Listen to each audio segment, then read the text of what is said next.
People are drawn to rural Georgia for its peace and quiet beauty.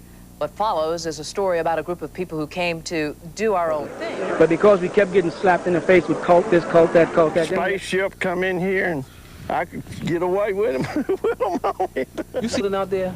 Yeah. Does it look like we're going anywhere soon to you?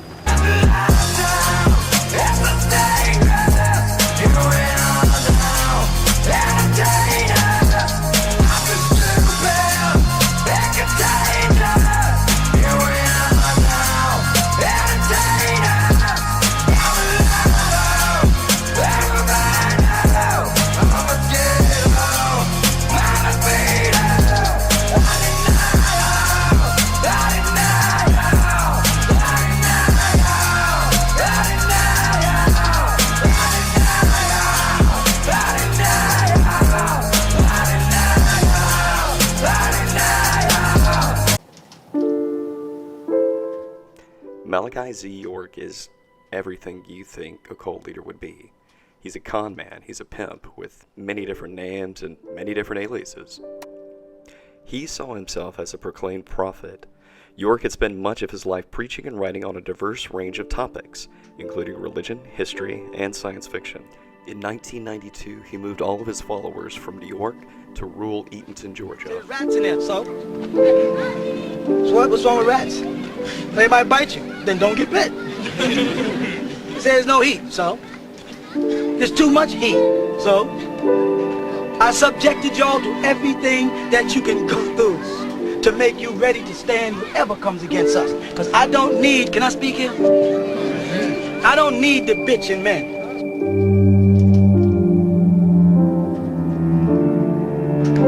No more El-Islam, no more Judaism or Christianity, nothing but right knowledge. They say, what is your religion? Say, I don't have a religion. I am religion.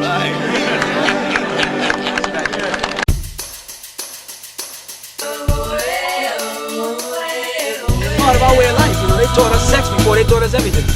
They made sure we were the horniest people on the planet.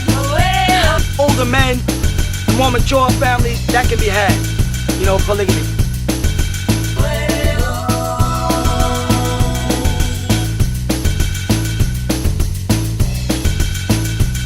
Walk like an Egyptian. Who built the pyramids? Why? Medicine, alchemy, the secrets of symbolism revealed to you. Enter the ancient Egyptian order. Now. One night, she just picked me, my brother, my sister up and moved us into this organization that was completely unlike anything. An excessive amount of girls around our age group. It tried to introduce me into it, but I fought against it for a long time, and then he finally took it up when I was 15. He picked me up and threw me over his shoulder and throw me down on the bed. And I was constantly fighting, and I didn't understand because whoever you break your virginity to first is the person that you owe your loyalty to. So this is what he had to do to us. Without him, or we're misfits and ugly and, you know, all this stuff would happen. So we just dealt with, you know. Structures on the land and where everyone lived, like this was the children's house. This was the girls, housed girls, you know, age 7 through 10 or whatever. And there was also a portion attached to his house where a lot of the women and children were housed, and it also listed the term concubines. I know you don't respect my philosophy, but for kids who feel lost and have an emptiness in their lives, I'm here to give them a sense of belonging. And in any event, there are many more just like him.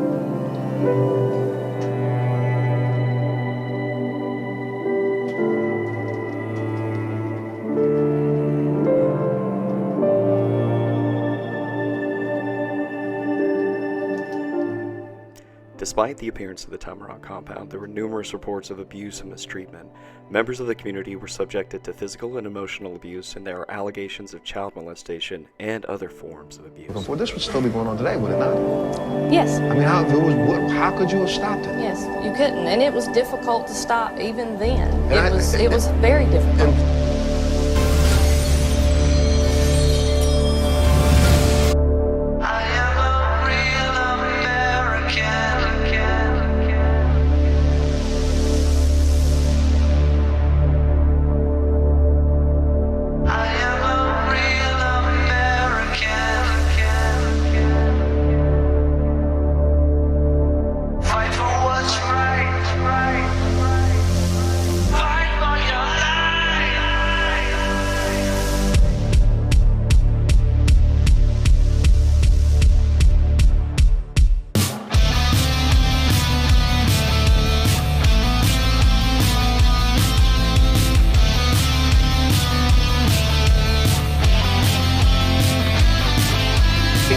Lawrence for quite some time.